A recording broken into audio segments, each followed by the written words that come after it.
This episode of An Unexpected Podcast is brought to you by Shire Eshels. Thank you.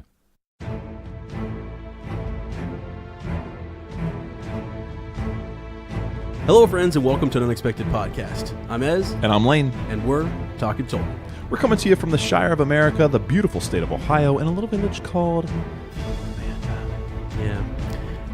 This week... Oh, you were good till then. I tried. That's hard. Well, okay, before you tell us where we're going this week, as I'm going to do something that could have a little double meaning. Okay. And hopefully everyone's okay with it, but you often hear the saying, I don't want to be Kurt. All right? Meaning I don't want to be short. Wow. Okay. But I'm sitting here tonight, I want to be Kurt.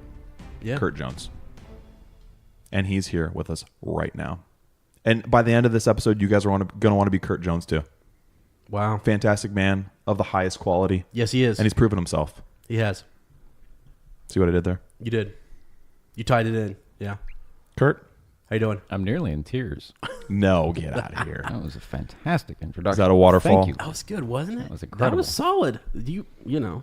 I do a lot of good thinking when I go to the bathroom. That's where he came up with that. That's great. Oh, my gosh. Thank you, sir. Man. So if he can't sing this, I mean, should Kurt? Okay, who's going to sing this? Can we do it together? Okay. You know? Oh, we can all do it. So you say, we'll sing, you read the blue. I'll read the blue. Yeah. Okay, here we go. This week, Come to my window. says Faramir, as we take a look out the window on the west as a part of our journey through Middle-earth. Kurt, you kind of backed off That there. was tough. I wasn't ready. We went too high. We went Out of too high range. for him. Was that out of range? I thought you were starting at Hello Friends. Oh, jeez. See, Kurt thought. See, I'm Lane does sorry. this to me. That's a He doc just, he keeps us right in there. You know. I think so. he just wanted us to do it. I think he did We're too. good of our show. Yeah. Wow, we must have been. Hey there, Goldberry just walked down. Yeah, we're getting a little rowdy. Welcome. She's here to kind of keep us calmed down. Tone it down. So, table of contents. Yeah, I mean, Kurt Jones is here. He's here. So that's Hi, guys. pretty exciting. It's a big deal. We've got lots of cool things to talk about, so much so that I didn't put it in the table of contents. We're just going to get to it. Yep. There's great show news, as in the Amazon show. There's great Tolkien Biopic film news, which we're all very excited about. Ezra's calling a timeout over here. I think he's calling an audible. He just patted me on the butt. I don't know if I should snap it now or later or what's going on. Can I speak? Yeah. Are you sure? I want to say something. And sometimes I got to call a timeout because we're in table content. When on the way down here, listen to the chapter. Super pumped. Kurt's coming. Lots of cool stuff's happening. The coolest thing What's the weather? was the weather. No, it was kind of cool though. But the this whole Amazon show stuff. This craziness with the. I don't, we'll get into it, but I just want to say stay tuned. Just stay with us. Talk to us about it. It's amazing. It was our little spy, Nat Estrada, who alerted us early this morning. Really? And it was on the group, and then it's just sort of percirculated from there. I don't know if that's a real word, but the excitement is brewing. Ezra's amped. We got Kurt over here trying to decipher images. So, yeah, we're going to get into that. It's very, very, very exciting. Yeah. It's out there. This Twitter page is fascinating. Yeah. Mm-hmm. Is that a mountain? We don't know. I just noticed they have 3 tweets.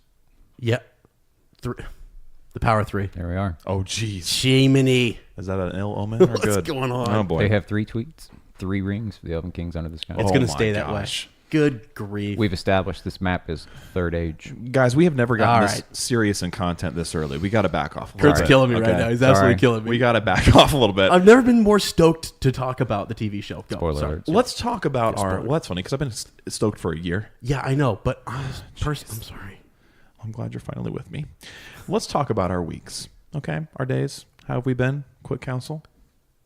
Ezra? Yeah. Quick counsel. We're lucky you're alive. I thought we Yeah. were going to be kind of propping you up, having to see I if there was breath coming out of you. Too far east or too far west. I'm not sure where I was in Middle Earth. It was bad. You almost went south I know. for a second. It didn't come back. I literally had the flu, had a upper respiratory infection. Heart palpitation too, right? Something like that? What's that? Oh, sorry. No. Had all sorts of the medicine, guys. Medicine can I mean, I'm amazed by the power of it. Because I was down and out. I could not speak. I could not do anything. I had this terrible cough. It was nuts. I didn't hear from you for 2 days. I was actually not sure that this was going to happen because I was about to. I was like, if I don't get better by this day, I've got to let, because I didn't want to get anybody. I wish sick. You guys could see Kurt's face right now. Well, I would have. We would have made it work. Something. Sure. But, well, I'm surprised because you seem the epitome of health right now. The power of drugs. Huh? Yeah. Thank you. Yeah. That's what you're referring to. Yeah, and sometimes I'm not supposed to use my flannel wizard magic on myself, but Did you put your hood for on? the sake of the. Did you put your cloak on? Might have. Did you speak a word of command? I might have. See, and that's kind of funny because Sherston's sort of like the lady of the wood. Mm-hmm. Yeah. The golden wood. And Right. so did she save you? I don't know. I don't know. Drawing parallels where I shouldn't. No, but something saved me this week. So I'm here. I'm happy to be here, and it's Well, we're glad you're here too, man. Thanks, Great man. tidings. Time. Yeah. Big time. Kurt, how have you been, brother? I'm good. Overall, all things considered, I really can't complain. Life is good. I'm stressed. Well, that's not good. I'm stressed. Is that a good thing, though? Because sometimes stress can be a motivator. You know what I mean? There is a such thing as a healthy amount of stress. Sure. Okay. But you're not at that level. I would say that I'm beyond the healthy amount of stress. But we all go through it. It's okay. It's work. Do you want Is to it get some of work it out? related? It's small children. Okay. Yeah. It's timelines. It's deadlines. Yeah. Got it. You know how it is. Oh, yeah. Wow. Yeah. Yeah. Comes and goes. It's a season. It's a short season. Yes, it is. But Yeah. it's good. As It'll is- make me appreciate the downtime. Because that's what it Absolutely. is. Work has me hopping and popping right now. I see. But Gotcha. that's okay. Is this like is it an annual thing? Like this time of year, is it always busy, or it just comes in spurts? It comes in spurts. And Kind of unpredictable too. And when it rains, it pours. Yeah, that's right. It does. As Yeah. they say. Yep. Mm-hmm. Everything happens Is in it- threes, if you think about it. Yeah. Yeah. Would you say the weather makes it worse? I hope this doesn't happen 2 more times. Oh my gosh. The Well, weather, you said? Does the weather have something to do with it? Oh yeah. Sometimes I feel like just in the winter and stuff, the weather can make It's things physically taxing, isn't it? Because we've had spring, then winter, then spring, then winter, then summer, then spring. Exactly. And In I'll a tell week. you what I'm over here in Yeah. Ohio is the wind. Yeah. Yeah, it's been a lot of it. This Yeah, it's been wind for the last week and a half It's like being at is Everest. more than I can handle. Yeah. It's ridiculous. Every time I go, it's like the car door just gets ripped out of your hand. But you have such nice hair Scarves that are probably flying. just like tussles in the wind. If the wind blows right, it Yeah. looks great. Right. Otherwise, it's just a big old poofy It's mess. just all over. Yeah. What's that like to have hair? I can't remember. But it's beautiful. Well, you got a bunch here. I do have, that's true. Yeah. It's kind of fluffing out lately, does that too. flow in the wind? When it gets long enough, Yeah. you can feel it, bud. But that's And weird. people have always asked, since I'm getting us way off topic, is it hot in the summertime? No. It's not. It actually acts as a natural air conditioner. Because if I sweat in there, I don't know if you know this, it's not solid. There's air. And the wind whips right through, and it catches that sweat. It's like a radiator. It's like a little air conditioner. Wow. For your face. Are you messing with me right now? Promise, bud. When it at its biggest Yeah, when in you the got nice summertime and I thick. sweat, Yeah. and it just it cools you right off. We're talking about a beard. Beard, right now. yes, We right. had not qualified that yet. That's true. Yes, we are. Just to specify, we are talking about a beard. You can't do that to me. Excuse me. Excuse me. I'm not gonna I did say breathe. down there a lot. Okay. Well, trying to clean it up, guys. Thank you, Kurt. So stressful. I'm glad you're here, though. Is this kind of a stress relief? This is phenomenal. Good. Yes, thank you. Good. This has been amazing. We're honored to have you, brother. Shout out to my lovely wife, Kelly. Yes. Who's home with our 2 young boys. Yes. She's holding down the fort back in the West Farthing. Yeah. Do you I'm have? over here in Do Shire. you call them Boromir and Faramir? Were you tempted to name them that? Oh, they've been great. We've often talked about that. If I could go back and give my boys Hobbit names. Really? I'm pretty sure I would name one Sam. Okay. Oh, I love that. The other one, I don't know. Yeah. I love that. My That's youngest, beautiful. my youngest should be Sam. Yeah. Sam Wise, right? Actually, that's not Full true. name Sam My Wise. oldest should be Sam. Okay. Wow. He has a pure heart. I mean, My youngest, Both those boys are beautiful. yeah, they are. love his heart. Yeah. Yeah. Yeah. He's slightly more mischievous, so And that's admirable too, isn't it? he's a bit more kookish. Hey man, it leads you on an adventure. older. You got to watch out. Yeah, every day's going on an adventure with him. Yeah, you got to watch out. That's dangerous business. That's great. How about you? How you doing? Yeah. How you doing? I'm doing great, man. I've been looking forward to this all week. I don't joke. I mean, I'm kind of surprised Ezra didn't take any pictures or videos of it. I felt like Butterbur running around here before because you guys were both here, ready to go. I think you're even doing some recording. If not, you were digging deep into the scripture of Tolkien himself. Yeah. And I'm bringing groceries in. Sarah's setting Winnie up. The baby's pretty much popping out of her already. The head's in the birth canal, guys, and we're at 35 weeks. We have a surefire feeling it's going to be a little Vigo. So if not, that's good too. Obviously, I just want a healthy baby, but Sarah's like, it's so different. The baby is sitting differently. It's kicking me all the time. The heart rate is low. All those and like we're not finding out, right? And so I've always thought that the second time it'd be even easier to wait. It is so hard. I almost told her, she had an appointment on Wednesday. I almost said, see if you can get another ultrasound scheduled and let's just figure out what it's going to be. And we're like, there's like 3-5 weeks left, right? Right. But anyway, so yeah, it was great. My mind's all scattered, but it's in a great way. I'm excited to be here. Work's been good. It's been busy, but when you're working with kids every day, it's pretty awesome. So yeah, I'm actually reading with one of my students. I'm trying to find more challenging texts and maybe something that he's more interested in. He likes comics. So I have the Hobbit graphic novel. And so we're starting to read that together. So I'm very excited about that. So a little Lord of the Rings, Middle-earth coming to real life. You guys want to drop some memes? Yeah, absolutely. That sound cool? I see their thumbs moving. They're on the trackpad, and Kurt's got an actual physical mouse, and which is very impressive. And their screens are firing up with all this stuff. They're searching the web frantically. So I'm just gonna guide them as they take us deep into these new developments, guys. We do have some amazing Amazon show news. So I think Sunday is just the day for big news to come out in the world of Middle-earth, because we recorded last Friday and said, hey, I think we even said for this section, they got to be coming down pretty soon with a decision on where they're going to film this show. Yeah. And we don't know yet. And it's the end of the month. It's supposed to be the deadline, and we'll see. It'll be pretty soon. 2 days later, they release a press release that says, hey, these shows are being filmed in Scotland. Wow. So I want to get into our thoughts about that, but here's a really cool story. I'm not going to read it. It's from winteriscoming.net, which is like a fan-sided website for fantasy, I think mostly probably Game of Thrones. Yeah. But they cover a lot of different stuff. Yeah. Yeah, a lot of fantasy stuff. Yeah. So there's this story, and I don't know how legit it is, but scout locations may be hitting Scotland disguised as tourists. So, Kurt, I've been wanting to bring this up for a while, because we all know Ezra, our flannel wizard, is going to Scotland this summer. So the question has to be asked: was this the plan all along? Are you a location scout for the show? Have you been in on this? Am I actually a part of the show? That's what we want to know. I would be highly disappointed if the answer is yes. That's what we... But how good of an acting job has he done? I really pulled the... I'm actually... I read that story, and I'm like, I think he's been lying to me this whole time. He knows about the show. He's going to go scout it out. Yeah. He's seen me sweating over it, trying to make predictions, and he Before knows. we started the podcast, I was actually sent here to your house to recruit you to start this thing, so that way I could gauge the vibes out in the, Well, and that kind of fits with where we're going here in a second, doesn't it? Yeah. So... I guys, you decide. Why is he really going to Scotland? Is it for pleasure, or am I in the show? Is he and Mr. Kirk out there looking for specific locations? Yeah, probably are. I want to know your guys' reaction real quick. Are you a fan of this location change? I would. Kurt, want to go first? I'm up for it. You're up for it? Yeah, I'm totally up for it. I think it has enough variety.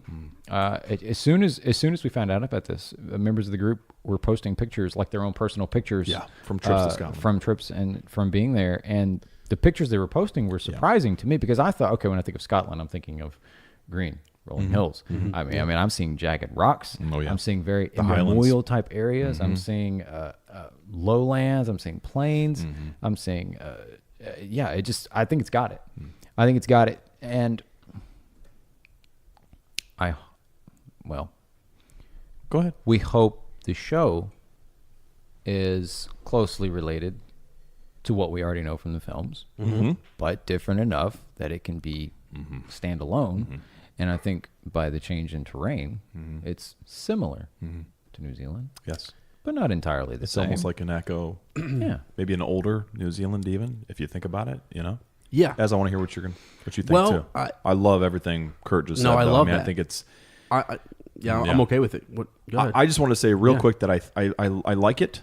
I love it, actually. I love it because it offers up another destination people will be able to go visit on the other side of the world. So you've got one on this side of the globe, and put a pin on the other opposite side, and is New Zealand, right? And so it's a little more. I think so. I can't remember who had all the comments, but someone said, "Hey, a little more affordable for me to get to Scotland than it is New Zealand," and that's great. Someone else said, I can't remember, guys. I'm so sorry, but it's in the Facebook group. One of our uppers said, "I went to New Zealand, all right. Then I went to Scotland, and I think this person is from the UK. And they said, I went to Scotland and wondered, why did I go across the world to see the same stuff in my own backyard?"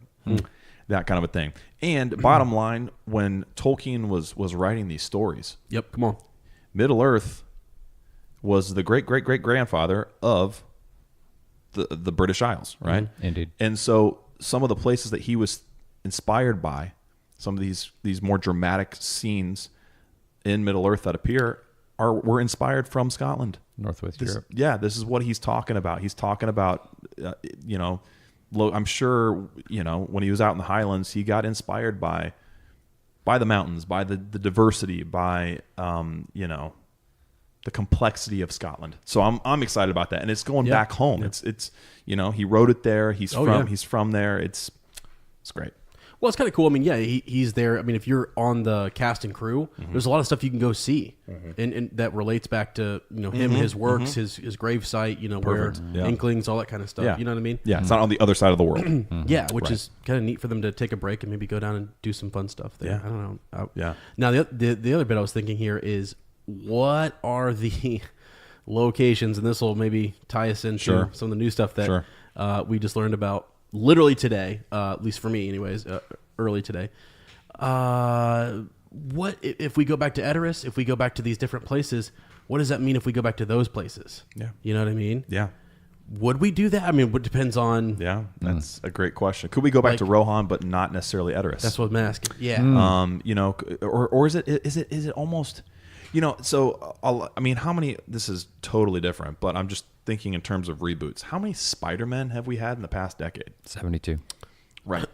Too many. Too many. And in my opinion, the reboot comes way too often. They're already talking about rebooting something that they just finished. I can't even remember what it is. It's the amount of rebooting is ridiculous.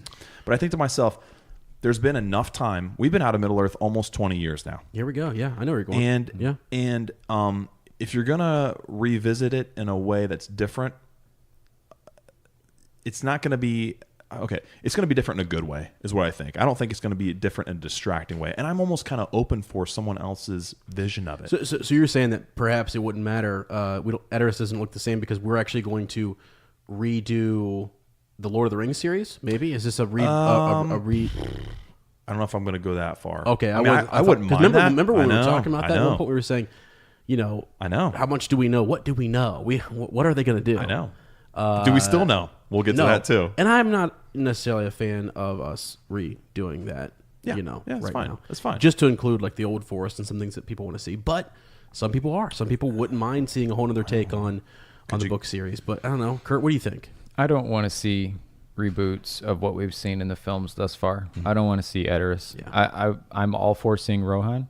Okay. Yep. Early on. Okay. So you want to stray away from areas where we're familiar with. Yeah. But and I think if they do end up following the young Aragorn story, that we easily could, but I don't want to see Edoras remade.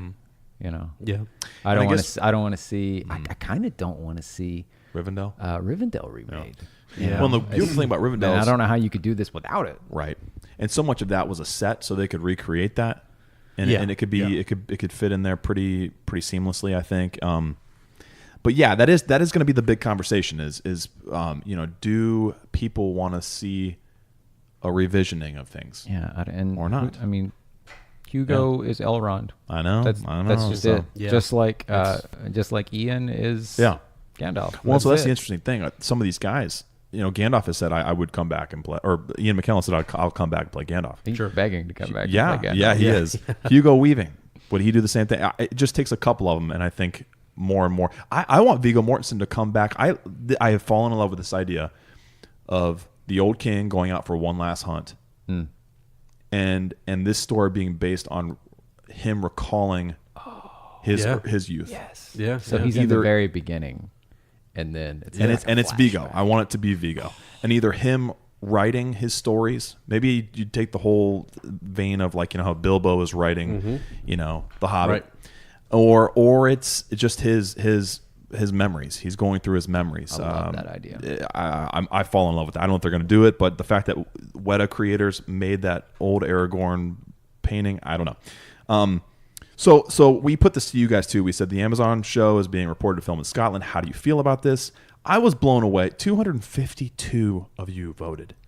Uppers, this is amazing. Like, I remember when 60 people got me freaked out. Now it's 250 people voting. Yeah, it's radical. 81% said we love it.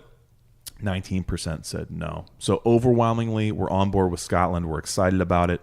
And I guess, like, really, we're talking about this ad nauseum, but I think, like, part of the problem with New Zealand too, or I guess maybe the challenge would be, there's so many people going to visit Lord of the Rings locations and places where you might need to film. And then if you do start filming, you'll have tourists that are trying to get in or trying to take pictures. And maybe some of the secrecy would be harder to orchestrate than if you went to Scotland. Maybe it would be easier to pull off in Scotland. I don't know. Or maybe Scotland's a decoy. No, I'm just kidding. Yeah, I don't know. It's interesting. Now we're reaching. Well, also filming I guess it doesn't really matter. Are they filming the TV show all at once per season? Great question. Type of thing. Great question. Yeah, I don't know. I would imagine that they would. I don't know. So we want to thank Nat Estrada for alerting us of also this fact. So she let us know that this was going on, but she told us that the Facebook page was up. She let us know this morning that it was up. It's live. It's going on. And she shared it to the page, and people started freaking out. and two of them are sitting right here next to me. Yeah. There was this morning early on when I wrote this little bit here, there was the image of the script from The Ring, black with, is it like silver or gold or just white? Which one? The inscription. Okay, the inscription is silver. Very with the blue, you mean? With the blue? Yes. Okay. Background? Yeah. Okay. Mm-hmm. And then so that image, and then also there was just a quote that said, I wisely started with a map. And that's all there was until this evening. And then there was an actual map. Mm-hmm. So my question was, at first when we saw that, I was like, is this cryptic? What do they mean by this? Are they giving us a clue? Is it an allusion to the fact that McKay and Payne, our writers, are getting everything well mapped out before the show gets rolling? And that was before this map picture came out. So now we've got this map picture out, and it's blank. Yeah. So Kurt posted this, and I was geeking out because I'm like, we're gonna see him tonight, and he's on it, man. He's on it. So he posted this to the group, and Ephraim said, "That's the third age, man. Yeah, that's the third age." He was quick on it too. We forget about how the world of Middle Earth, the actual physical world, changes. Yeah. Changed twice. Yep. Yeah. So we 3 or 4 have times maybe. Yeah. So we've got this, this map we're used to seeing, but no names filled in, no locations pointed out. So you guys just go ahead and take it from here, because this is what I walked into. Just this discussion. All I want to say to start is just that the more I looked at this, I didn't quite understand. Kurt had said something about it. I'm literally sitting here. I hadn't really heard anything about this until, because once I get the equipment out and I then dive into my, the group, the Twitter, the news, checking it all out, And the more I looked at this, and I was like, wait, this is their official Twitter. Mm-hmm. I didn't understand your reference earlier about the Facebook page. I was like, sure, whatever, Lane. Like, you tagged us on some Facebook. I didn't quite get it. Always doubting me. I didn't. No, I was like, does he mean like on their website? Or I didn't know what were you confused by the amount of exclamation points? Maybe I was. But so I'm looking at their official Twitter page right now, and the banner. By the way, we should just change our banner to their blank thing. This is amazing. Is there a mountain there? There's something. I'm seeing something here in this what looks to be blank. It's not blank. You could do an extreme close-up of the green door. There's so much. Just see the detail in the grain of the wood. Who's that intern? Fire him. Oh, my gosh. But I don't know. I liked. What were some of the things that we were saying, Kurt? We were talking about. Well, Kurt was he was going to check the moon phase. Yeah, there you go. All right. Yeah. Because this is brilliant. All right. Let's start on the Twitter homepage, right? Yeah. The at LOTR on Prime Twitter page. So what do we have? We have 3 tweets. Yep. The first of which came out 2 days ago on the 13th. I wisely started with a map. Then they tweet a map, and you brought the question to me as, why did they include the phrase 3 rings for the Elven Kings under the sky? Yeah. I couldn't think of anything immediately until it occurred to me that that's the first line of the ring verse. Yep. They tweet that right along with a picture of a blank map. So they're just laying breadcrumbs for us. So the next installment, we could expect to see the next line of the ring verse, and will more with that be filled in? More detail on the map starts to be revealed, filling in the white spaces. Yeah, which is isn't that what we said? We tweeted that, and that is the other part of this. That is a very big map. That's much more land than we're used to seeing. Yeah. Yes. You can see a lot south, east, and north. A lot. And we also said, too, we were kind of throwing around the idea that, okay, are they leading us with breadcrumbs?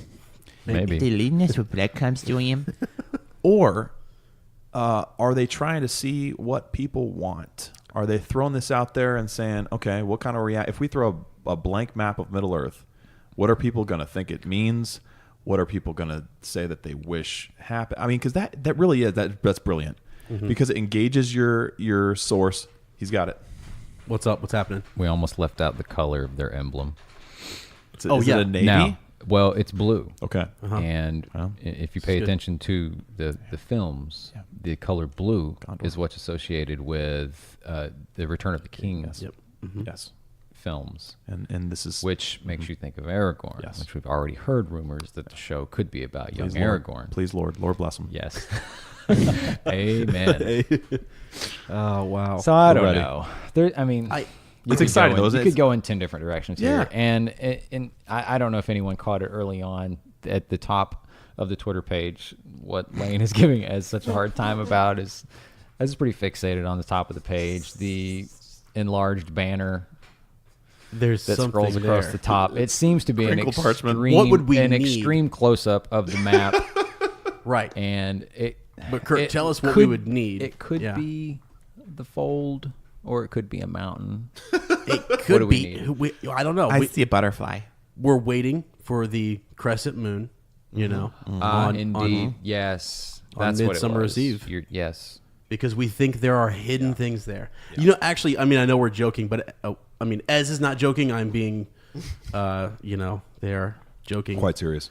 About me, but there's a zoom feature. When you click on one of the tweets, you can actually it'll take you to a place where you can like hyper zoom into the map. And I was like, now why would they have that unless they didn't plan on adding more to this later? That's a good point. You know what I mean? And then you could zoom in and see what they're going to add. And maybe as the show starts, and our character, whoever it may be, travels to these places. Very reminiscent of the Lord of the Rings project, the map. Yeah. The online map that you can access, and you can select characters in their path. Yes. Yeah, that's great. I thought it'd be kind of That's great. Cool. Yes. So maybe they'll start in the Far East and do something and move in a different... Who knows what they're going to do? Yeah. I have no clue. And that was the thing.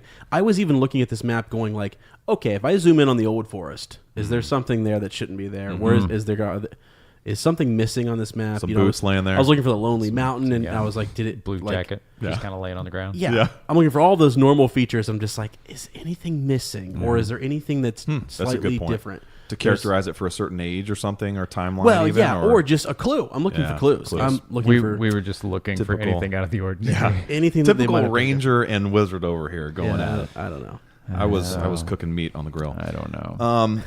So it could be anything. And that's kind of the exciting thing too. Is my next point is that we're not talking about numbers and how much money Amazon's pouring into it. We're not trying to figure out where they're going to film it anymore.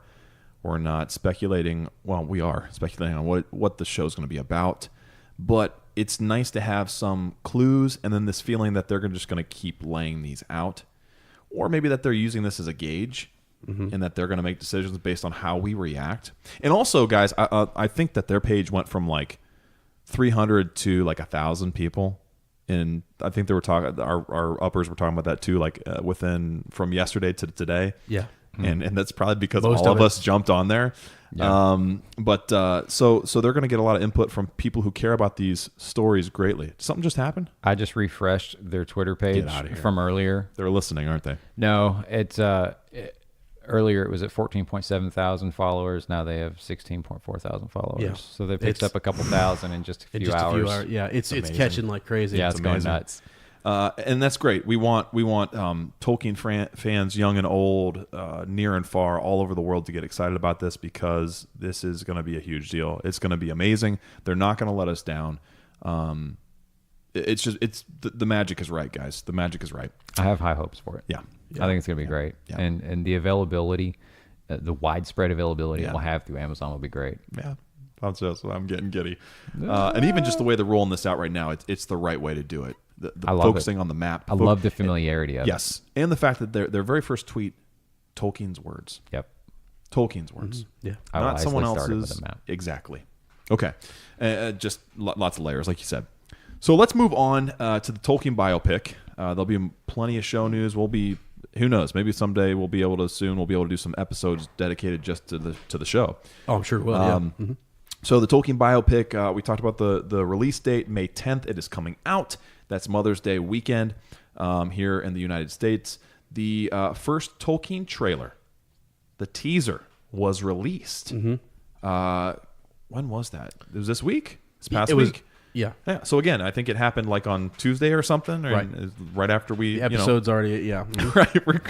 So just afterwards. Perfect timing. Yeah. So who knows what's going to happen tomorrow, guys? Yeah, so stay tuned. Yeah. So Viggo Mortensen to return as old Aragorn. So we put out a poll and we asked, what was your reaction to this trailer? Was it exactly what I wanted or meh? 115 of us voted. 88% said we love it. This is what we were looking for. 12% said, all right, Yeah. teeter trailer. Yeah. Okay. What did you guys think? It's more than I expected. Okay. I'm more excited about it now than I was going into it. Same. Okay, when they said they were making a Tolkien biopic, right? I thought, okay, it's a time period piece. Mm-hmm. It's going to be set in the early 1900s, and that's what we're going to get. Mm-hmm. When I saw the trailer, I was blown away. Mm-hmm. I was blown away by the special effects. I was blown away by some of the graphic scenes, the fantasy clips that they were showing that I just was not expecting. Yeah. So I'm pumped up. I can't wait. I'm going to be in line May 10 if I can. I mean, we're going to go to the same place and watch. Let's go. I think we should. We're going to watch party. Yeah, absolutely. absolutely. We got to figure it out. Yeah. So one of the things that I took away from it, and I was telling Kurt this earlier, have you seen Finding Neverland? I have, yeah. Finding Neverland is one of my favorite movies. I love Peter Pan. It's just a story I've connected with ever since I was young. It's my favorite Disney film. My first movie I ever owned was Peter Pan. So anyway, Finding Neverland, watching that as a young adult was really cool to see the author's inspiration, how he took it from real life, and how that film portrayed it as you saw the magic happen and you saw his inspiration there in real time. And that's kind of what I took away from the trailer from Tolkien. And I love that movie, so it was a great connection for me. And I thought, okay, so we're gonna see glimpses of his stories and the inspiration directly happening with a little bit of magic in there too, which is only fitting for Tolkien, right? He had to have seen it this way. He had to have the events he's processing in his life. He had to have had that magic there because that's part of who he was. So that's very exciting to me. So that they're going to kind of take that angle, and it won't just be a historical piece. Mm-hmm. There'll be some elements of that Middle Earth magic there. Everything from him as a boy turning that little that lantern with the knights and the dragons spinning around the room. So that that's what filled his thoughts as a young boy. To, like you said, the explosion in World War I and seeing almost like a Balrog face, right, with the fire. Yeah. And envisioning the knights on the battlefield and how he went to a battlefield and the death, and even that final shot of him on the battlefield, sort of with it looked like a blanket draped over him, but it sort of looks like a cloak, and it looks to me like Frodo in Mordor. And I'm like, so we're just going to see all these parallels, and it's just fitting because he did write himself into his own story. It's what you do as an author.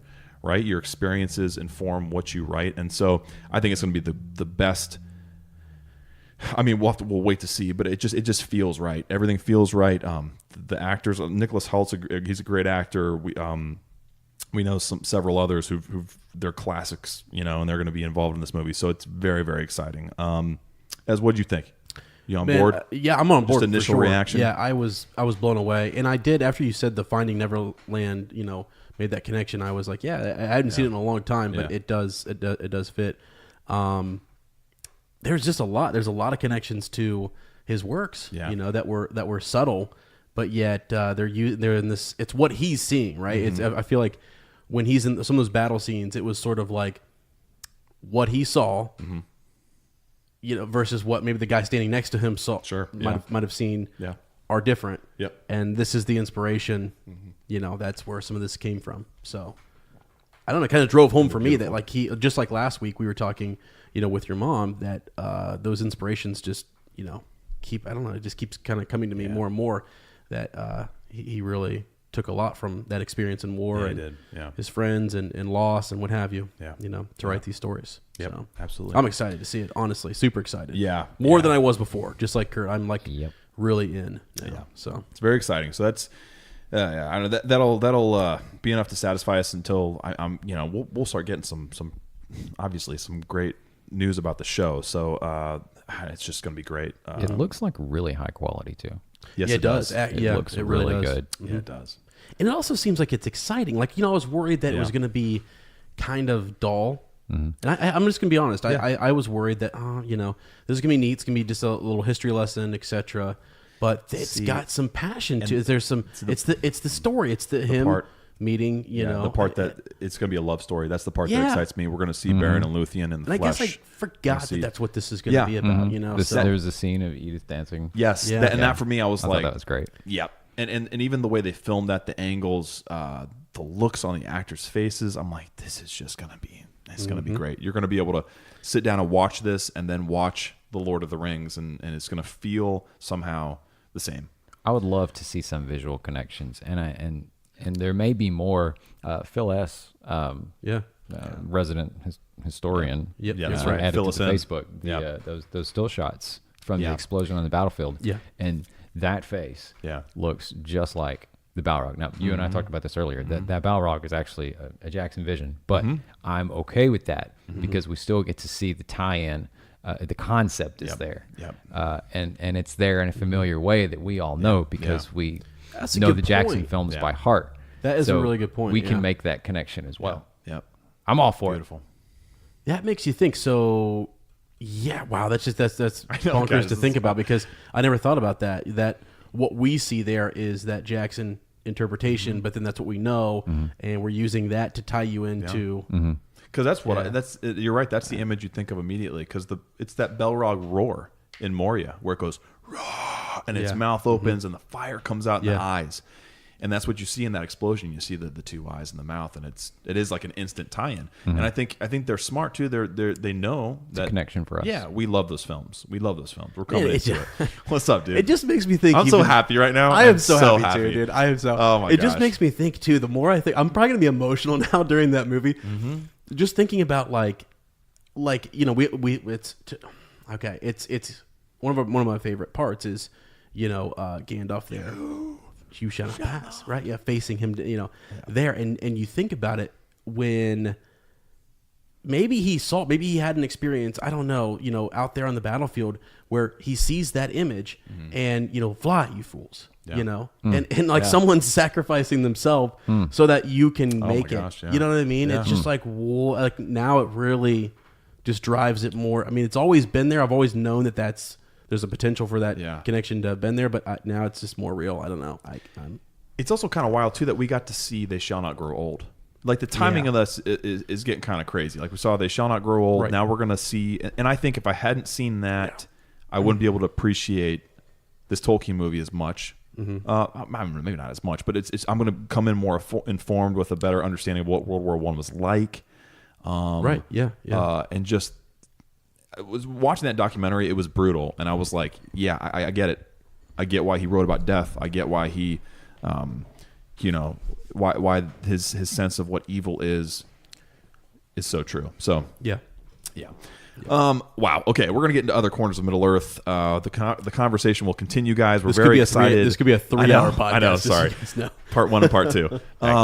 But we're excited to hear what you guys think too, and continue that conversation in the Facebook group, on Discord, now even on the LOTR Prime Facebook page and Twitter. Yes, sir. Yeah, please feel free to tweet at them and let them know And that tag us. and Tag us. Tag your book club. tag your book club and tell them that there's positive stuff going on here. And if they want to retweet, we'll retweet them.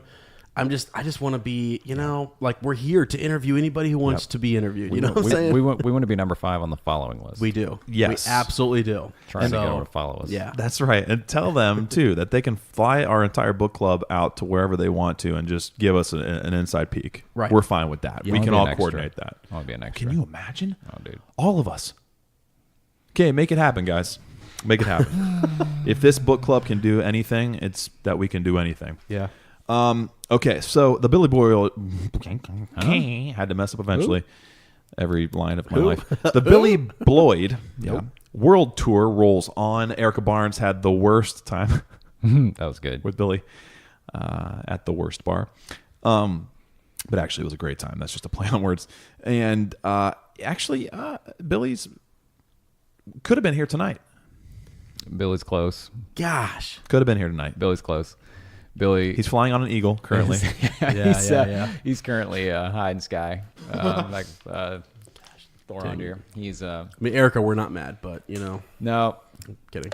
EB sent him out earlier this week, and the tracking shows that he's going to be at my house tomorrow morning. So Billy will be with He'll be back in the West farthing. Kurt and Kelly Could Johnson. have been right familiar- here. Could have been right here in the Shire tonight, which would have been great. That's okay. That's not our timing, though, is it? It's always right after. I know. Yeah, right that's after. classic. So, That's yeah. classic. Yeah. Talk Tolkien. But that's really exciting. We're going to be excited to see where you take him, Yes. Kurt, and what Kelly will do with him.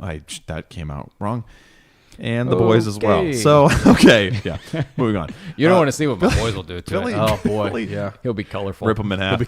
Billy will be making his way around the world. That world tour continues. And guys, he does retweet those when we put that on Twitter. I think he loves seeing it. So And Lane has messaged him.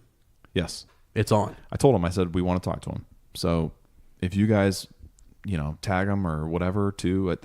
I want you guys to be able to get the inside scoop. I want us to be able to facilitate that for you guys. Yeah. So says, I hope he's a Reds fan. Okay. I don't.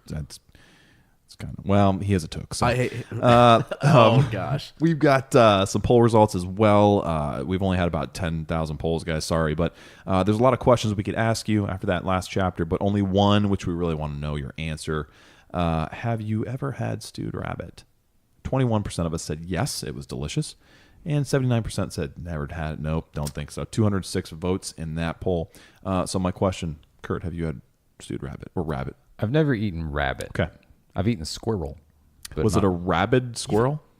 I don't think it was a rabid squirrel. Why would you have a rabid squirrel? Well, it kind of sounds like a rabbit. I don't know. Oh, okay. I see It what was a you reach. did. I didn't see it, so Yeah, that was poor. Ezra, I know you've had rabbit because but I in don't know if Bangs, that's like a delicacy. that's a delicacy. Yeah, typically it's rabbit. typically it's possum on the menu, but I live next to Like Lane knows a good stewed possum. good stewed possum. Problem is, you never know when it's done And a good because it plays cooked. Oh my goodness, it's terrible. And that's all. Yeah, but stewed rabbit though, I don't know. That's also So Mom shared last time that she's had rabbit before. yeah. Right, that my great grandfather would go out and farm, break one's neck, and they'd eat it.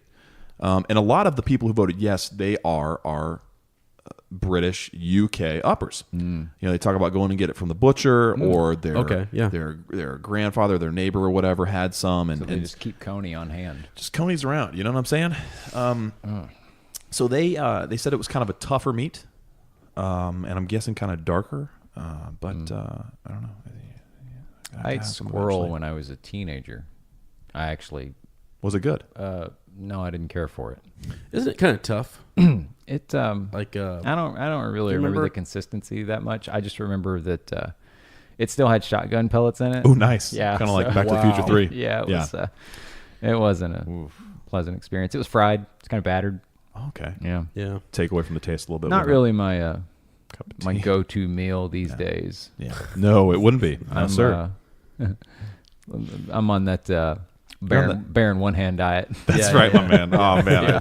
There you go. That's beautiful. Can't say it any better than that. Yeah. Ezra eats crow every episode. So the second annual long-expected party has been set, guys. That's another thing floating around the group. It's actually open. The invitation is out there. You can respond. You can come on out to Amanda. That was something last year we kind of kept under wraps for a while because we wanted to just see if people would be interested. And so we invited our it's first year close friends and family and stuff, and then opened it up kind of it was like a month before, right? We said, hey, we're doing this. Yeah. And that's actually a perfect segue into our buddy Kurt as well. We have, I think, like 30 people interested, either coming or interested in coming this year. Yeah. It's going to be really, really exciting. So Kurt, I want, if you don't mind, tell people, is it worth it to come? Did you have a good time? Was it crap? Was it great? And are you coming this year?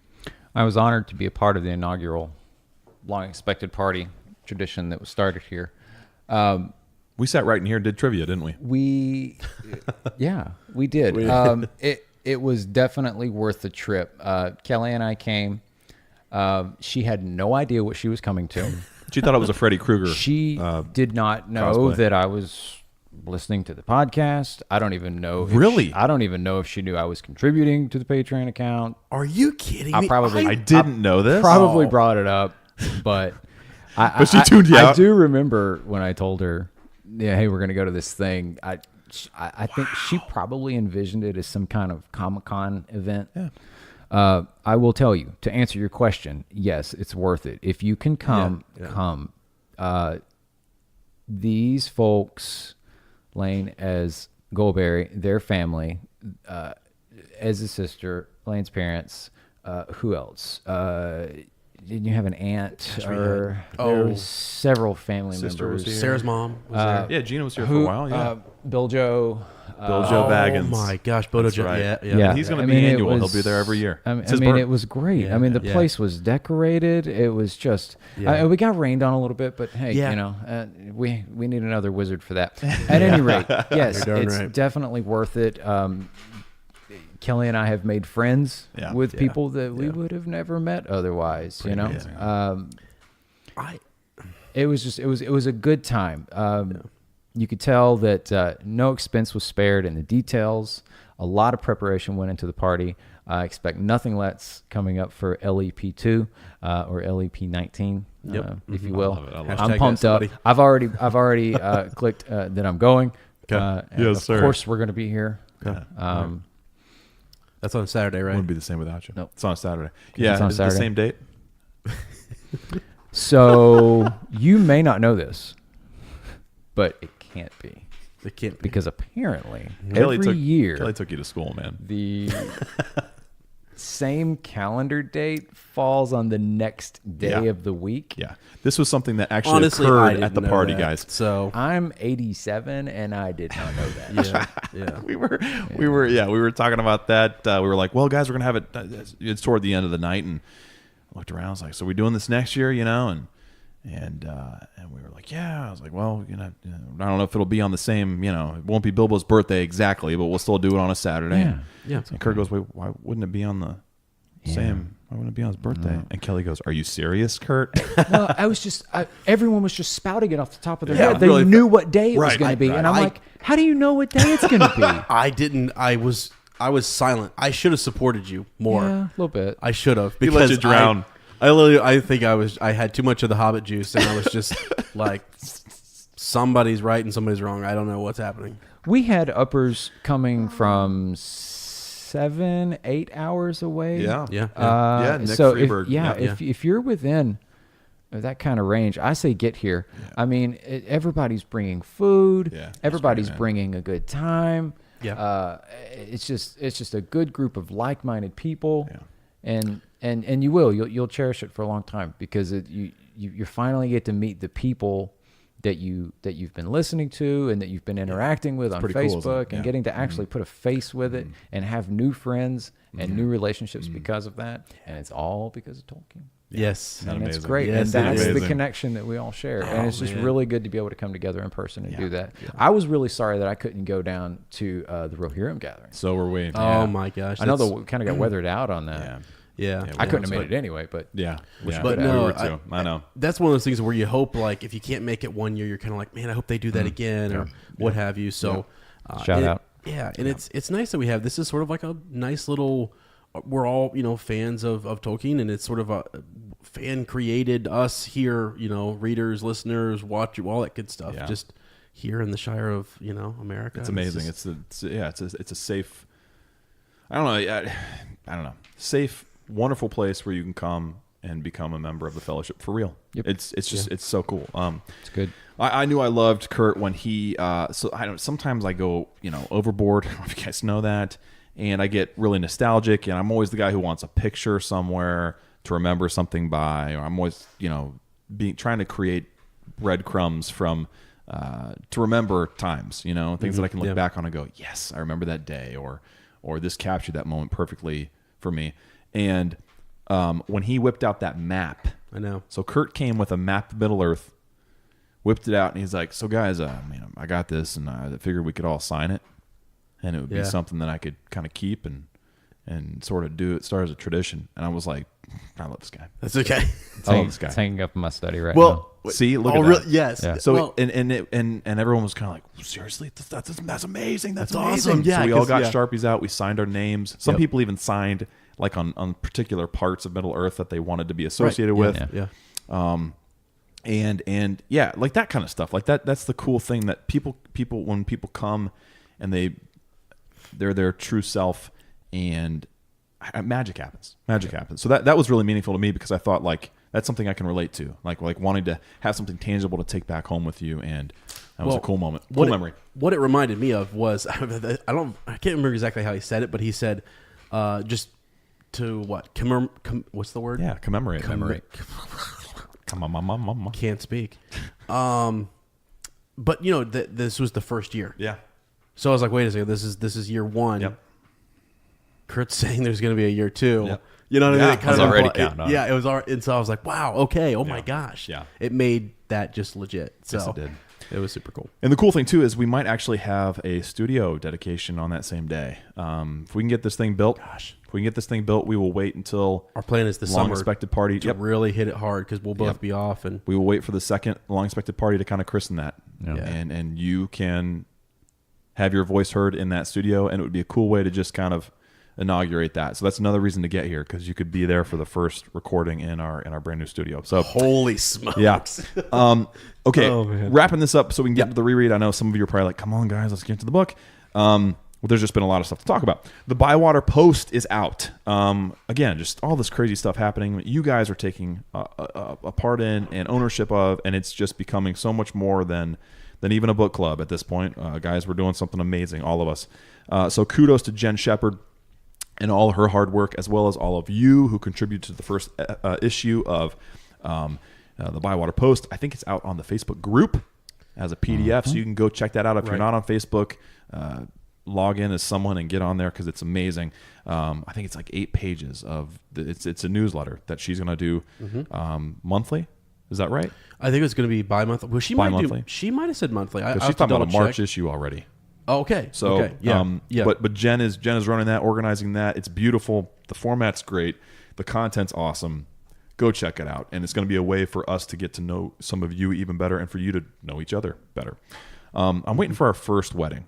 I think a wedding's coming up. I just have a feeling that someone's going to meet because of our book club and get married, and it's going to be this Tolkien wedding. Oh, that got a feeling. And would I think be we might all be awesome. invited. If someone gets married via the Facebook group, I would please. be- I think it's that going to would be- happen, guys. oh gosh, that'd be amazing. I got a feeling. And Ezra's going to officiate That would it. be so good. Come on, y'all. And then one more thing. Travis Sigler just hit us up this afternoon. 'Cause it's you and me and all other peoples of Middle Earth too.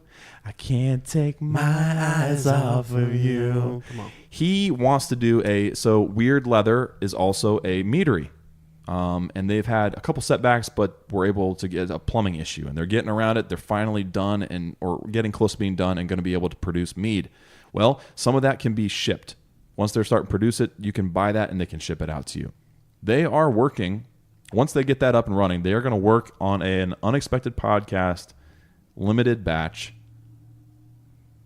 that you can order so you can drink some mead. Ooh, that's inspired awesome. by the book club. I want a case of that. And yeah, so but he told us we got to get the name just right.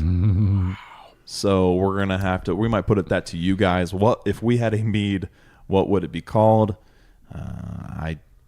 For once, I don't have a name on the tip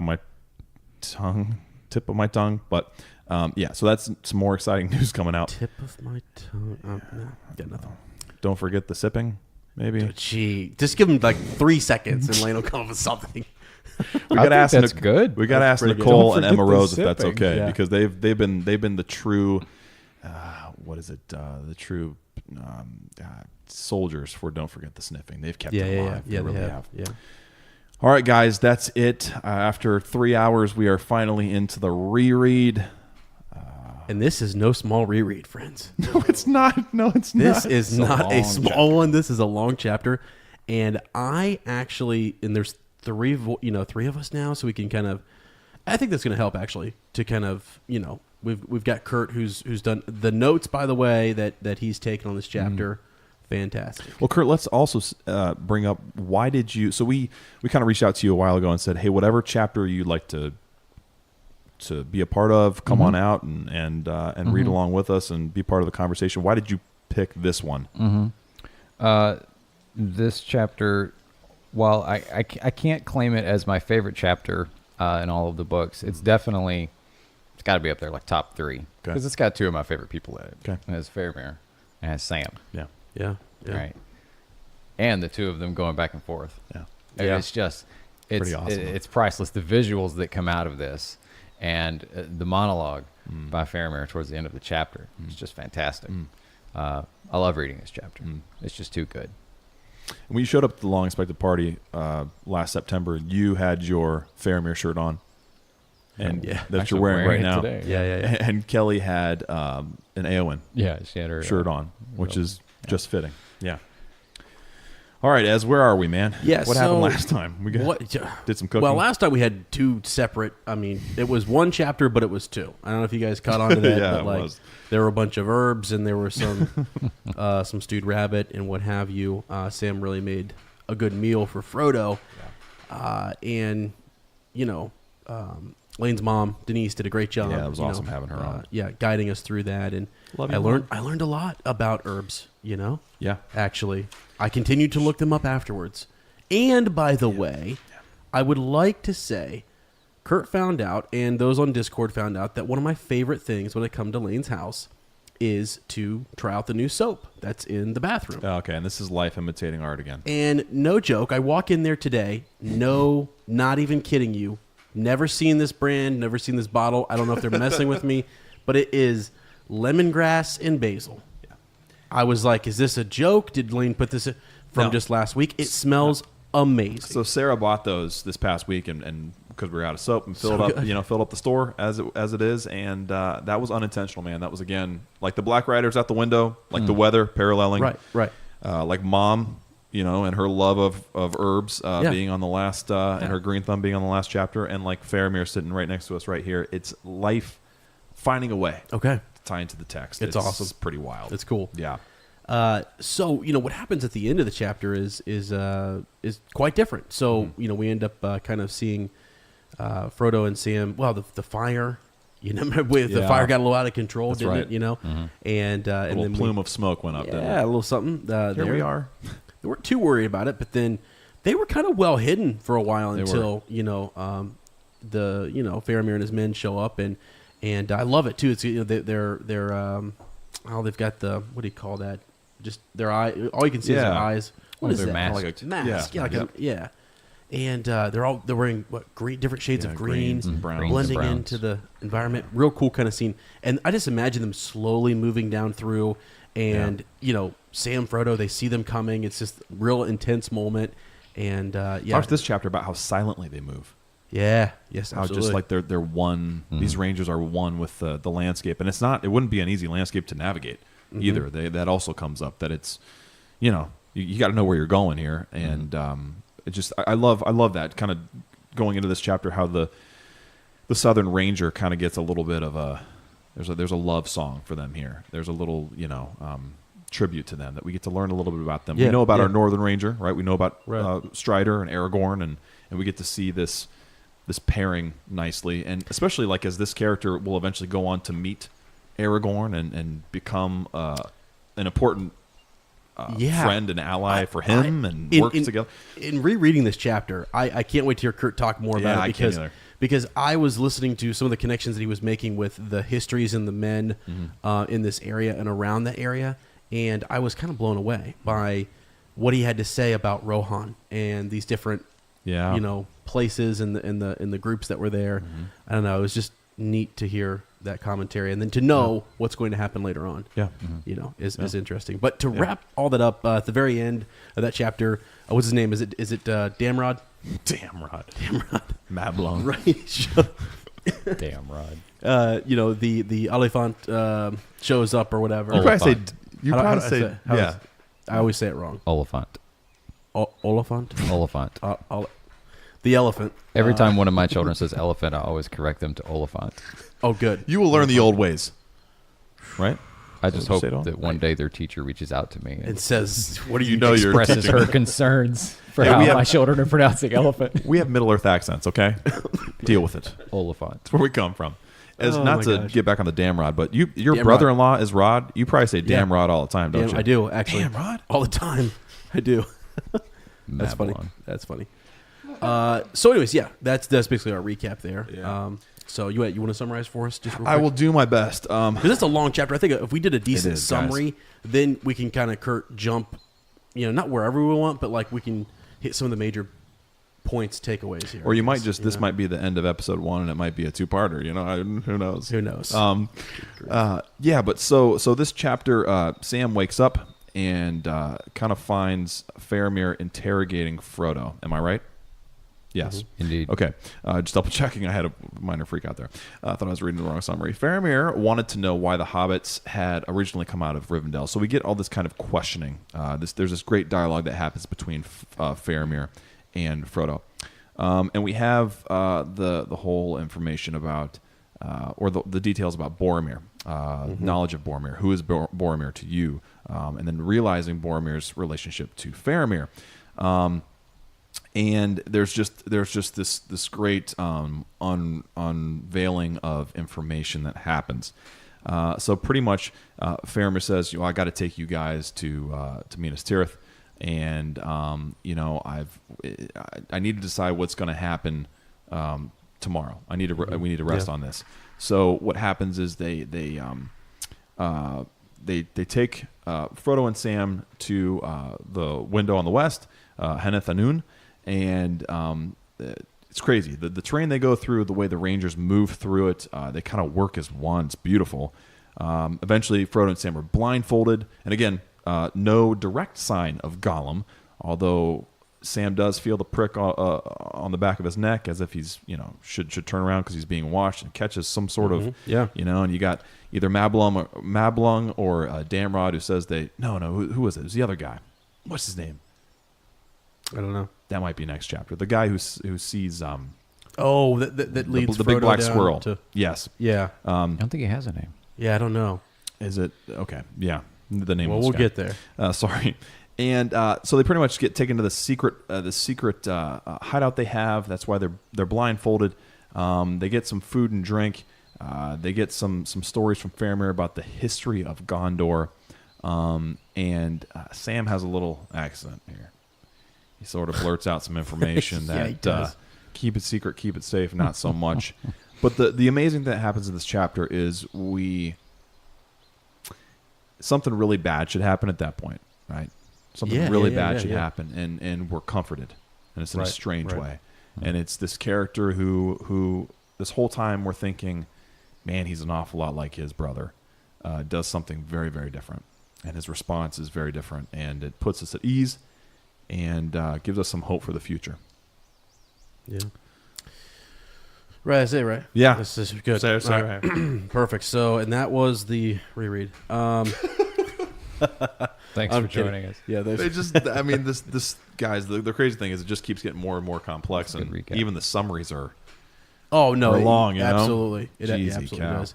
So, Kurt, when would you look? Because this is kind of, I guess, as we go through here, just feel free to stop us anywhere. You know what I mean, and things that we kind of want to pull out that are important, significant to you, or big connections.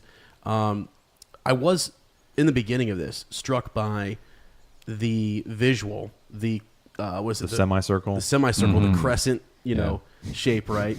And just, Sam kind of crawling up to that. And then there's this questioning, almost like this trial going on, right? Yeah. Which was, How about the fact too that just a little bit? No, here we go again, Lane. Just leading us on tangents. But it's the simple things. You do have that imposing visual of all these rangers, 200 to 300 or whatever, encircled around him, and you've got Faramir sitting. Yeah, sitting, right? He's this man of great renown. I think Boromir would have stood. I think a lot of other men of that stature would have stood. Absolutely. And he sits before him. I just think it's amazing. That's something that you just read real quickly, but the visual to me of Frodo standing up, and talking, and Faramir getting down. When you're sitting on the grass, you're about the least threatening individual in the world. True. He was probably sitting cross-legged too. Probably that's how I envision him, kind of slumped over. He's tired from the battle too, and leading these men. That also might be part of it. But I think it's an intentional posture he takes. That what is that called? Nonverbal language, his body language. That he's sending Frodo a message, I think. And it's also Tolkien giving us a indication of what kind of man Faramir is too. I'm really glad you pointed out, because that is very subtle, but we do that, right? If you're about to discipline like a student, we're taught that as teachers. How to be non-confrontational in your body language. A seat, and make sure if they're standing that they're more comfortable that way. And Frodo's a halfling, so he's literally looking at him eye to eye here. Yeah. He's not above him. He's at a level playing field, which is beautiful. It's a beautiful image. So. So let's jump into some of the conversation here. So Sam, he's aware that that he's listening for a while, right? And Frodo's kind of being questioned, and there's several things that he's not satisfied with. He knows that Frodo is, keeping something to himself, and I love his shift in his questioning style, and how at first, right, he even chalks it up at one point, doesn't he, Kurt, to say that he was weary from the battle, and so might have been a little hasty in his questioning. Yeah. Are you talking about about Faramir? Yeah, that's I think that comes up a little later on as they're walking on. Yeah. Because right here though, he's not quite satisfied. What Sam's saying, he's not quite satisfied with some of Frodo's answers, but I think the more they sit here and the more he talks, he realizes when they start talking about Isildur's Bane, that this is maybe something we shouldn't be talking about in front of all these other men. Exactly. Yeah. Right. Spoiler alert for later in the chapter. But what happens here is Faramir explains later is, as he's talking to Frodo, he's realizing that he's honing in on something, the thing. Right. Even though we don't really know what it is, he doesn't know what it is. He's realized it. But we probably need to keep this on the DL, I think is what he's getting at. And Sam catches that characteristic too, doesn't he? He says his face was stern and commanding, and a keen wit lay behind his searching glance. So he sees that, Faramir's an intelligent guy. He knows what's going on. He could read between the lines, and they don't necessarily have to come out and it's like the fourth or fifth paragraph. They start to actually talk about the Council of Elrond. I mean, they're already talking about a pretty big secret meeting, that not many folks were supposed to know about or be and this invitation only. And I was you almost forget. I forgot, even though we had talked about it clear back during the council. And again, I'm jumping all over the place here, so you guys hone me in wherever you want. But the vision that Faramir, I forget that he's the one who had it, right? Or the dream that he had originally, wasn't he? And then Boromir had it later. Is that correct? The reason he was going to Rivendell in the first place. Right. Isn't that what wasn't it? I think they both had it, right? Yeah, they both had it, but I was wondering. Somebody chime in later on Facebook if we're wrong, but I'm pretty sure they both had it. Yeah, I'm wondering who had it first though. I felt like it was. Maybe I'm wrong, but I can't recall. I'm pretty sure. But anyways. I think I was gazing into Aragorn's eyes at that point, guys, because I will name my son Vigo, is what I was saying. What I'm driving to is he has a halfling standing before him. Yeah. Mm-hmm. And it's the same sort of thing that struck Boromir at the council and when he brings the riddle up and they kind of figure out. Oh, and yeah. And the halfling comes forward and here's Frodo, that same visual standing around and this circle of people are kind of like, you know what I'm saying? Yeah. It's like, boom, there he is again. I'm wondering if as through his questioning, all of a sudden it's like he's thinking back to his dream and his vision and like, okay, maybe I should slow my questioning because I know this is all starting to make a little more sense. I don't know. But for once, lights are going off in my head right now. I'm making connections. Well, that's good. Because you're talking about, I didn't make that connection before, and you guys are probably going to go, yeah, come on, Lane. Come along. But, that dream was what initiated their involvement in this.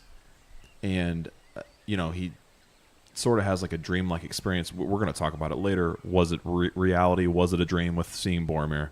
And then also just his constant, I can't remember how many times he says it this chapter, but he brings up fate all the time. He's a very fate-driven individual, a very, when I think about that, I think of someone who would have dreams and would try to interpret them and would try to think, what is this dream telling me? What is fate trying to forecast, And so he is an individual who's very much like that. He's not he is a black and white guy, obviously, but there's a greater like magic to him. You know what I mean? There's like a spiritual element to Faramir that is, I don't know, and it goes back to the way he's described visually. Like, he's stern and commanding, but there's a keen wit behind his glance. His wisdom shines through in his willingness to take situations for what they are. Yeah. He takes time to judge justly, isn't he? Judge justly in a harsh manner. Yeah. Or in a harsh matter. Yeah. And we see that a lot, almost to, I hate to say, to a fault, almost to an unrealistic extent. Yeah, of just how good and right he is, and how unfaltering and unwavering from what he believes to be good and right is. Kind of a little bit like Sam there, isn't he? Yeah, kind of a nice pairing to Sam. That's a good idea. Yeah. Good to a fault. Right. Yeah. Well, and actually on that note, I mean, he kind of, as we were talking about where the discussion starts to go with Frodo, he switches to news of his brother, of Boromir, right? So he wants to learn more about what happened to Boromir. Yeah. And really, what we find out, you guys have read the chapter, is that he knows. Yeah. He already knows. Yeah. And Frodo actually feels tricked almost. Does not. Yeah. He's trying to think, okay, are you trying to... Yeah. Oh, yeah. Right? Yeah. So I thought that was kind of interesting how he's searching. He doesn't know. I mean, correct me if I'm wrong, but like, doesn't he, at one point they talk about the law is for him to kill anyone that he... Yeah, trespassing. Not anyone, but, I mean, these are enemies of... You don't go visiting Ithilien. No. For pleasure. Right. Yeah.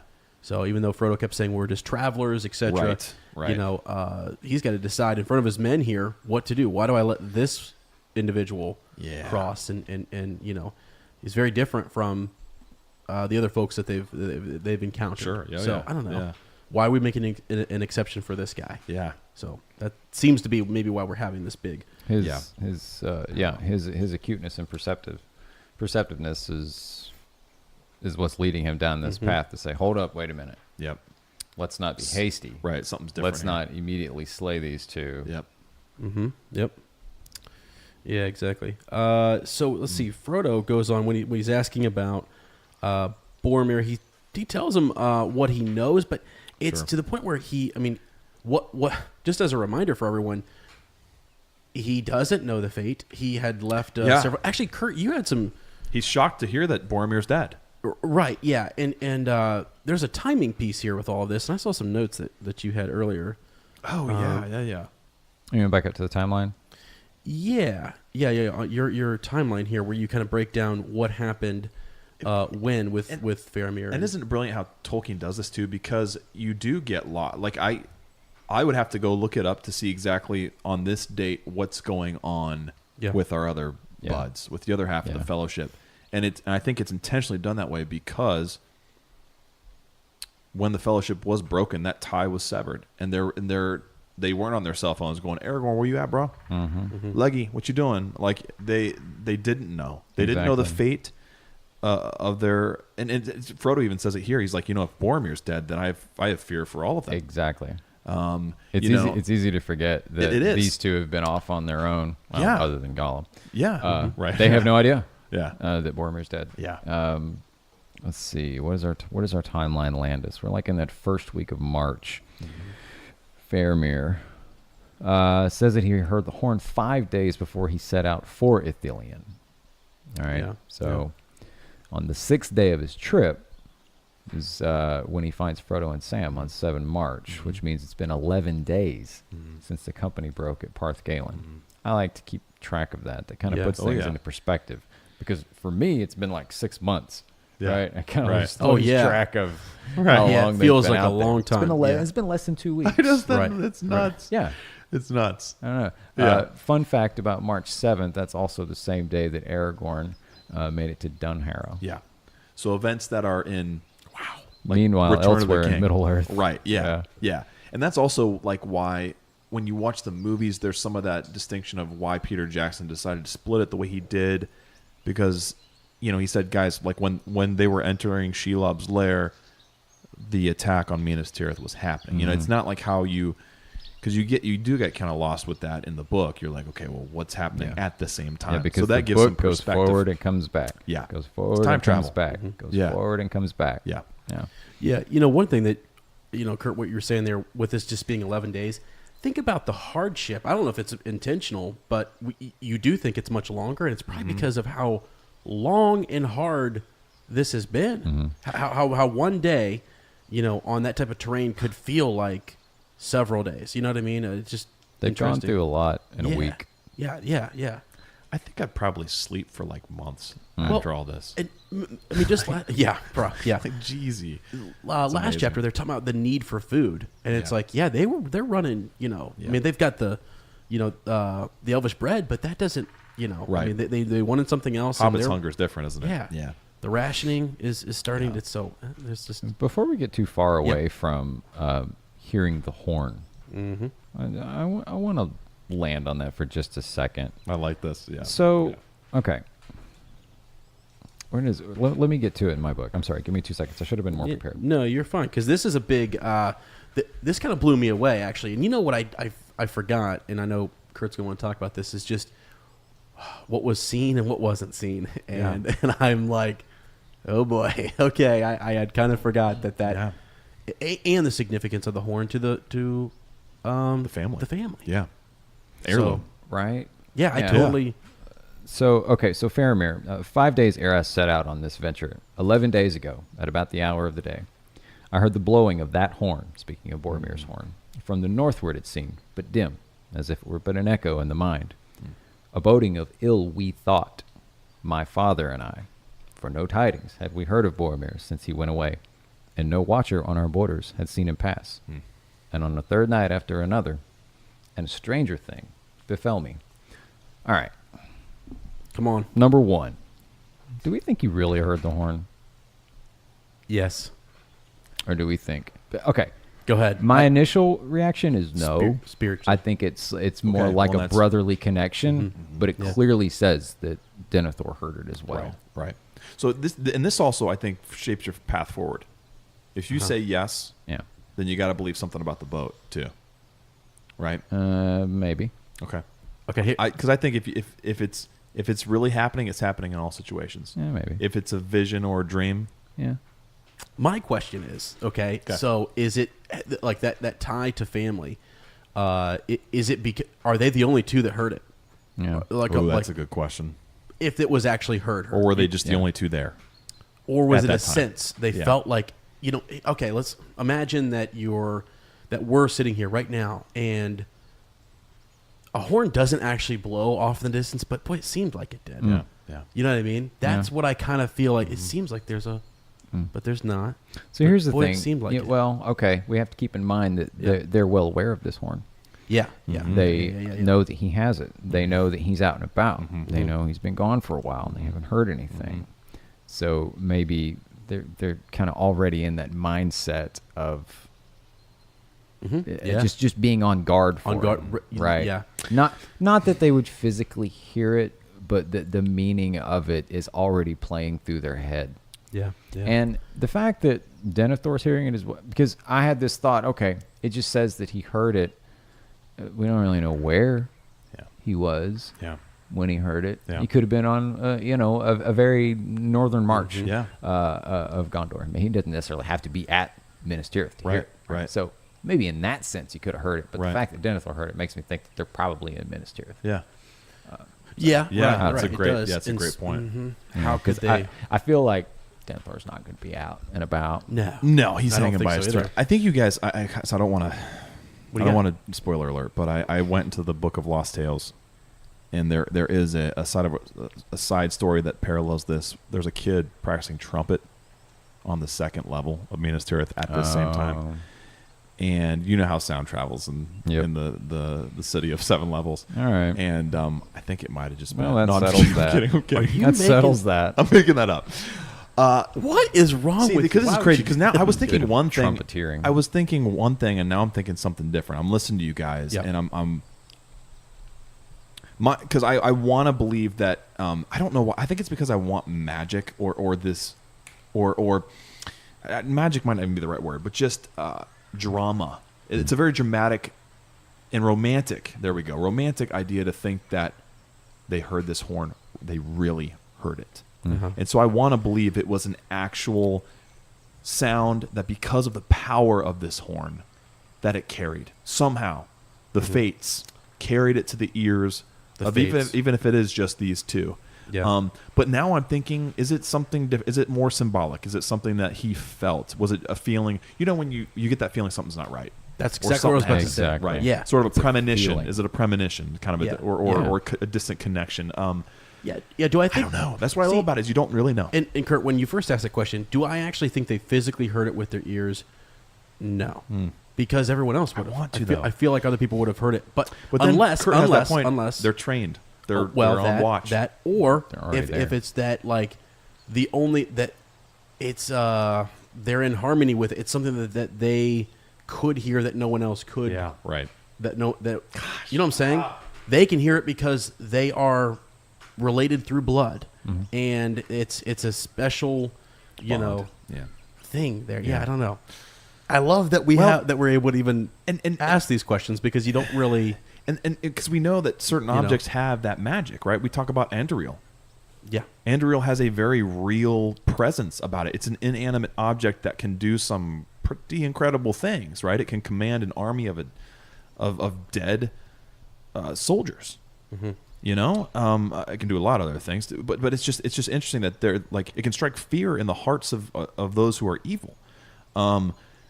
I don't know. So I don't know. I don't know. And I like that we don't necessarily know that we can kind of have this conversation about it. And man, So what do you think, Kurt? Did you get a chance to answer that? Like what you is it more feeling? Like what are your thoughts on the horn? Hearing of the horn?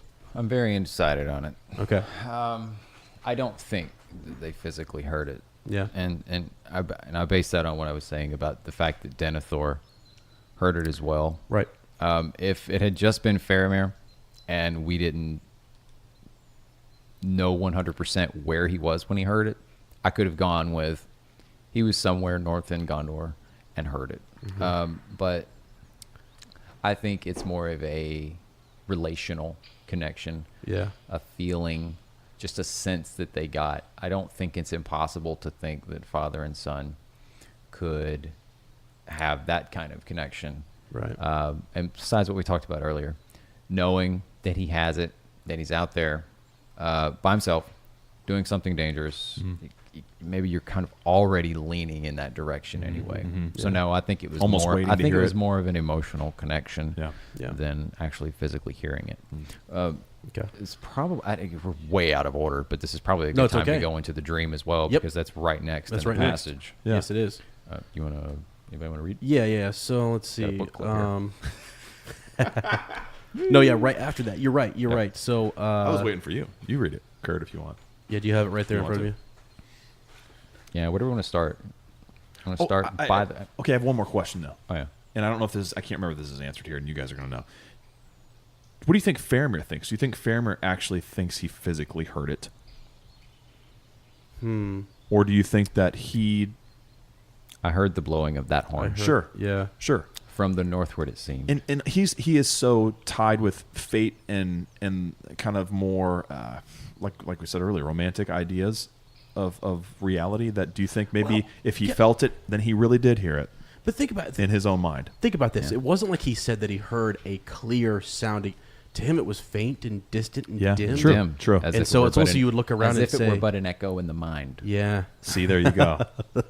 See, there you go. I didn't write it. John did. it's so great. though, Tollers. right? Yeah, It's beautiful. So It's beautiful. You could Yeah. see him looking around, going, "Did anybody? Wow, Yeah. is that that- you know what I mean?" Did you hear that? Did you hear that? Gorgeous. Gorgeous. No, really. Did you hear that? Outside just now? That's funny. How Kurt. dare you break wind before me? Yeah, go ahead there, Kurt. What's the next? So wherever you want to, wherever's a good spot here, because I'm trying to find it. We'll summarize a paragraph and then we'll jump in. Okay. Sitting on the waters of the Anduin at night, gray dark under the pale moon. Oh, there we go. Okay. So do we ever watch the shores Niles Gileath, where our enemies are, and they come out to bother us sometimes, and so we're always keeping an eye on the water. Yep. Then I saw, or it seemed that I saw, a boat floating on the water, glimmering gray, a small boat of a strange fashion with a high prow, and there was none to row or steer it. So it's just an empty boat floating. That's what we're seeing. Yeah. And awe fell on me, for a pale light was round it. But I rose and went to the bank, and began to walk out into the stream, for I was drawn towards it. But the boat turned towards me, and stayed its pace, and floated slowly by within my hand's reach. Yet I durst not handle it. Side note, durst is probably my favorite word in this entire book. I wish I could use it every day. I waded deep, as if it were heavily burdened. Oh, I'm sorry. It waded deep, as if it were heavily burdened. And it seemed to me, as it passed under my gaze, that it was almost filled with clear water, from which came the light. And lapped in the water, a warrior lay asleep. A broken sword was on his knee. I saw many wounds on him. And it was Boromir, my brother, dead. Oh boy. That's tough. It's a lot to unpack there. Yeah, that's tough. And it's how you read it, and it's how you take it, and how you interpret it. Yeah. Then I saw. Then I saw, or it seemed. Or so it seemed. Yeah. And Frodo touches on that Yeah. in a little bit, because he questions whether he actually saw Right, he does. it. Yes, he Yeah, does. He does. Yeah. And Faramir's pretty adamant that he did. But you got a boat behaving kind of strangely, too, sort of taking a right-hand turn, Yeah. coming right at him. Well, Frodo, within arm's reach. Frodo makes a good point. Yeah. That means that this thing has gone over the falls. Right. Uh-huh. So it's still floating. And is still going. Right. Passenger intact. Right. Now, how's that possible? And then you have information, too, and Yeah, so Yeah. why is he in a boat anyway? Right? right. I never really thought about it. I mean, you just do. You see it in the movies, right? We yeah. see it all the time. Yeah. We see warriors who die Yeah. get sent off in a boat Yep. to sea, whatever Valhalla. it may be. Yeah, indeed. Yes. You know, send that thing out and set it on fire. Yep. Push it out into the ocean. Yep. Why do we do that? And luckily, John Ronald, in his infinite wisdom, gave us some reasoning as to why that is. So I got to digging at some of the early concepts of the fall of Numenor in the one of the Come on. History of Middle Earth volumes, Lost Road and Other Writings. I'm just sitting cross-legged enjoying this Me on too. the ground. Here, I'll tell you what. I'll start by reading the passage. Yeah. Okay. So this is an early sketch of the fall of the men of Numenor.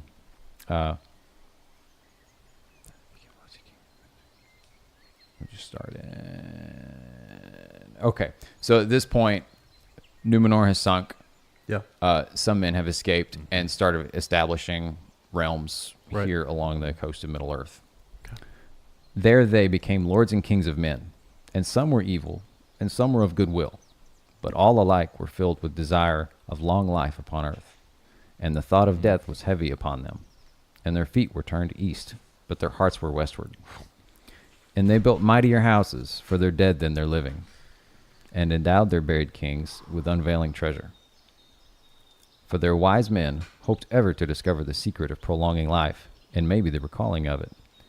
But it is said that the span of their lives, which had of old been greater than that of lesser races, dwindled slowly, and they achieved only the art of preserving uncorrupt for many ages the dead flesh of men.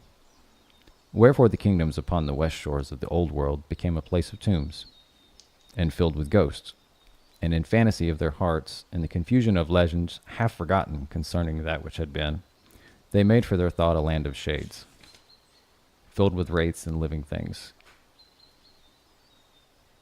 And many deemed this land was in the west, and ruled by the gods, and in shadow the dead, bearing the shadows of their possessions, should come there. Who could no more find it true west in the body? Let me back up and read that sentence one more time, because I botched it, and it's really important for what we're about to get to. Okay. And many deemed this land was in the west, and ruled by the gods, and in shadow the dead, bearing the shadows of their possessions, should come there, who could no more find the true west in the body. For which reason, in after days, many of their descendants, or men taught by them, buried their dead in ships and set them in pomp upon the sea by the west coast of the old world. So the answer, why do we send them off in ships, is because when the men of Numenor arrived in Middle-earth, set up their realms and kingdoms, they still longed for what they were missing, and that was passed down through their generations. And so over time, through legends and myths and half confusions and half thoughts, they figured that, okay, there's something out there that we like, and it's become this wraith world it's almost like that's quote unquote, it's like a paradise or a heaven, right? So now they think, okay, well, it's out in the west. When we die, we should send people in that direction, and maybe they can get there in death because we can't get there in body. Yeah.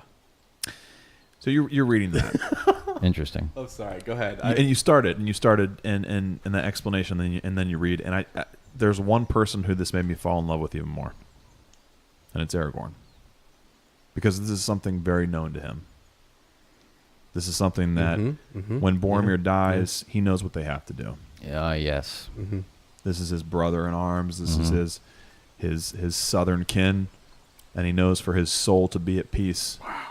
He's got to put him in the boat with pomp, and the pomp was the weapons of the orcs that he slayed. Put him in the boat and send him down. I can't put him into the sea, but I can get him close in the right direction. I'm sending him this way. Yeah, and because when we see that, it's sort of like, oh, okay, we get it. You know, it's a nice way to honor Boromir, but until you illuminated us there, Kurt, we didn't know the extent of the honor. That this is something woven into the fabric of the men from Numenor. That this is something that they've done forever, and that it's like it would be any other way they could. Because they talked about, remember, they talked about burying him and putting stones over him and building a cairn there. Yeah, and it was like, nah, we don't have time for that. But also, Aragorn knows, like, this is the thing to do. Yeah, it would be any other way would almost be a dishonor to Boromir. Yep. So that's what that did for me. It just it's the beautiful symbology of that too. Like, and then also, gosh, it's you talk about like as they came and they're dwindling and everything. And I'm also thinking about how I think later in your notes you talk about the way, I think it's one of your deeper connections. So I'm not going to get into it too much, but just the way that they have. Men naturally, they let their guard down, and it's only through letting their guard down that evil is able to arise. And how even the land they're in, walking right now, is kind of a sign of that. They abandoned the watch. They let Ithilien kind of go, assuming that evil would never come again. And then here they are trying to put out these spots of cancer where the enemy has taken a hold. Minas Ithil, right? Yep. Minas Morgul is a prime example of that. So, wow. I mean, go ahead. Get off, boy. Yeah, exactly. Their feet were turned east, but their hearts were Isn't that westward. beautiful? Isn't that beautiful? I want to cry. I know. I want to cry.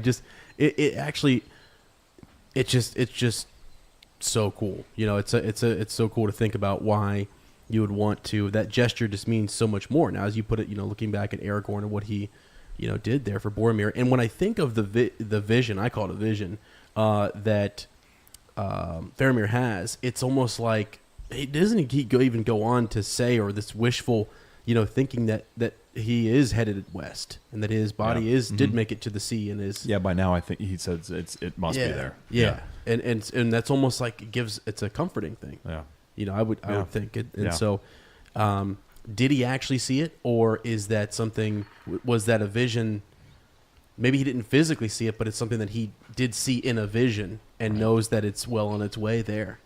And he's at peace with that. I don't know, because I think they find later all he actually found was the horn, the cloven. So is it almost the same as an echo in the mind? You know what I mean? When we're talking about hearing that horn, is it the same kind of thing? Was it? Was this a vision? Did he actually see the boat? I mean, it's crazy. It's just crazy, dude. Yeah, I want to give I'm going to make this plug right now. If we don't get back to it, that's okay. Maybe someone in the group can talk about it. But later on, Faramir is going to talk about the men, the relationship that, with the northern men, and the northern rangers, southern rangers, and then in between you've got, Rohan and that whole country. And he puts them in different categories. And I was a little confused by some of that. So maybe we can, if you think about it, Kurt, we can circle back to some of that, because that whole connection back to Numenor and all of that, and where their hearts, that lingering, that ever wanting to go west, and being as close as they could be, to Valinor and what have you. It just, I don't know. It's while their feet do the work of fighting the east. Yeah. And to still have that, just, I don't know. It's a cool kind of visual to be torn and to have even those who maybe never lived there, what have you, but their hearts, they have this longing, and this is a part of their lore. It's part of their history and heritage and stuff. It's really interesting. I didn't realize how much of how many rangers we had in the south there, and the Numenor, that connection, So that's something we talked about. Way back when we were getting to Strider, right? The kingdoms of the north and the kingdom of the south. And how that division began. But I don't know, something we could talk about here in a little bit, unless wow, that was really good though. That was beautiful. Okay, that was deep. Okay, we didn't ask your opinion on it. On that? Oh, just the idea that I think you really saw the boat. Do you think that boat was being controlled by? Yeah, did Gollum was it a radio control boat? Oh no, you're right. Yeah, I'm sorry. Gosh, I did. We kind of got the off vision. on a You read it, but we we talked. I want to hear your thoughts too. Yeah. Okay, so let's just follow up with what Faramir was saying. Mm-hmm. The boat turned into the stream and passed glimmering on into the night. Dreamlike it was, and yet no dream, for there was no waking. And I do not doubt that he is dead and has passed down the river to the sea, which is what you were just touching on, Ez. Mm-hmm. And this is where Frodo comes in and says that, it must have been a dream, right? Because the boat would have toppled in the falls and it wouldn't have made it out. Or that it was a vision, set forth by the enemy, playing mind games with you. And Faramir has a quick comeback on that, and he's like, well, no, because visions and tricks of the enemy leave the heart with loathing. And my heart was left with grief and pity. Spot on. Yeah, exactly. Yes. Right. So I absolutely believe that he saw the boat. Okay. And okay. And even he asked, well, where did the boat come from? And Frodo's like, well, it came from Lorien. Magic boat. Hello. What else do we need to know? At the end of it, magic boat. We got magic rope. Right. We've got elven rope, and we got elven boats. And I like how I like how Faramir set him up for that too. Yeah. He knew. He was like, where'd the boat come where'd from? the boat come from? There, Yeah. hot shot. Because Frodo was like, couldn't be real, couldn't be. Yeah.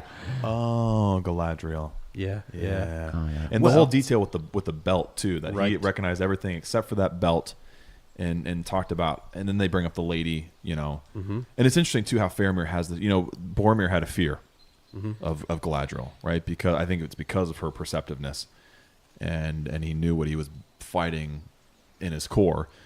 And then you've got Faramir, who has this fascination, right? Yeah. So the brother who has these inner demons didn't want to go hang out with Galadriel. You've got this pure-hearted brother who has nothing but honor. And I can't remember where he says it, but doesn't he say eventually like it'd be incredible to go visit her in the Golden Wood and to Yeah, well, he even talks about like the distance that has grown between.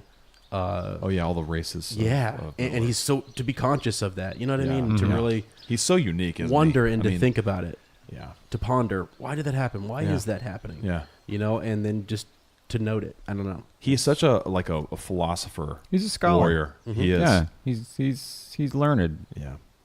as you might say. Yep. Is anybody going to tackle Laurelin Doranon? No, the old name that's for Lorien? a No, tough one. thanks.